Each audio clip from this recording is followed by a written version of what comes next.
उत्तराखंड में सरकार चली गरीब के द्वार शिविर शुरू किए गए हैं। इस अभियान के तहत घर घर जाकर समस्याओं का समाधान किया जाएगा। सीएम पुष्कर सिंह धामी ने आज इस कार्यक्रम की शुरुआत की। तस्वीरें उत्तराखंड की राजधानी देहरादून की हैं। सरकार चली गरीब के द्वार की गाड़ियां चल पड़ी हैं। इन गाड़ियों को आज सीएम पुष्कर सिंह धामी ने हरी झंडी दिखाकर रवाना किया। यानी अब लोगों की समस्याओं का समाधान उनके गांव, मोहल्ले और घर पर ही होगा। समस्याओं के समाधान के लिए धामी सरकार ने आज से भीमराव अंबेडकर समाज कल्याण शिविर शुरू किए हैं। इस अभियान के जरिए समाज कल्याण समेत तमाम विभागों के अधिकारी घर घर जाकर लोगों की हर छोटी बड़ी समस्या का मौके पर ही निदान करेंगे।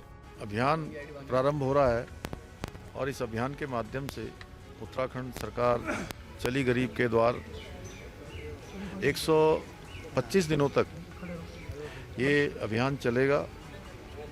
240 लगभग शिविरों का आयोजन किया जाएगा, जिसमें ब्लॉक, ग्राम सभाएं, पंचायत, तहसील और जिले की समस्याओं का समाधान भी जिला स्तर के अधिकारी, हर स्तर के अधिकारी इसमें भाग लेंगे। इस अभियान से उत्तराखंड में गरीब तबके को सबसे ज्यादा राहत और सहायता मिलेगी। टीवी9 फेस्टिवल ऑफ इंडिया का आज दूसरा दिन है। दिल्ली के मेजर ध्यानचंद स्टेडियम में देश विदेश के 250 से ज्यादा स्टॉल लगे हुए हैं। तो दिल्ली का सबसे बड़ा पूजा पंडाल भी बेहद खास है। 2 अक्टूबर तक चलने वाले कार्यक्रम में एंट्री फ्री है।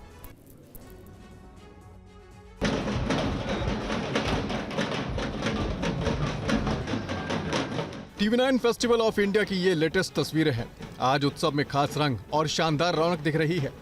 आज पूरे सांस्कृतिक कार्यक्रम हो रहे हैं। सुबह 10 बजे नव पत्रिका प्रवेश हुआ तो प्राण प्रतिष्ठा, चक्षुदान आरती और चंडी पाठ जैसे अनुष्ठान भी किए गए।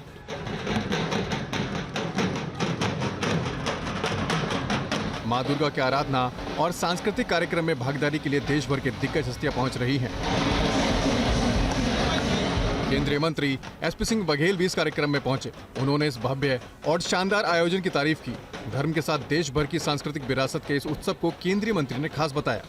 वहीं इस फेस्टिवल में आज शाम 7 बजे से साहिल गुलाटी अपनी शानदार परफॉर्मेंस देंगे। आज के इस फेस्ट में डांडिया नाइट्स भी होस्ट की जाएगी। टीवी9 फेस्टिवल ऑफ इंडिया में संस्कृति से लेकर एंटरटेनमेंट का शानदार एक्सपीरियंस देखने को मिल रहा है।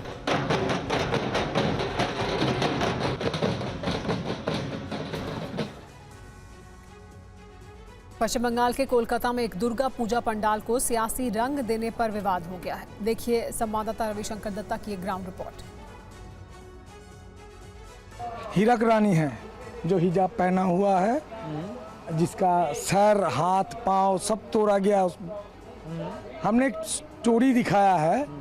हीरक रानी का जो देश है उसमें हीरक रानी जो है, जो चुनाव आता है वो अपना जो कैडर लोग है उसको बम और पिस्तौल सप्लाई करता है ताकि आदमी लोगों का खून कर सके और दहशत हो, देश में दहशत फैलाया जा सकता है।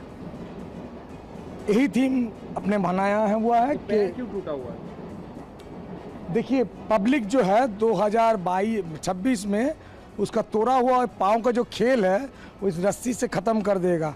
और उसका जो राज्यसभा है, देखिए शिक्षा मंत्री जेल में है, खाद्य मंत्री बेल में है और जो रानी है वो सिंहासन में है, जिसका हाथ में बम और पिस्तौल है, जो अपने कैडर लोगों को इलेक्शन में देते हैं संतरास करने के लिए। एक स्टोरी हमने दिखाया है। जनता बहुत समझदार है, सब कुछ समझता है।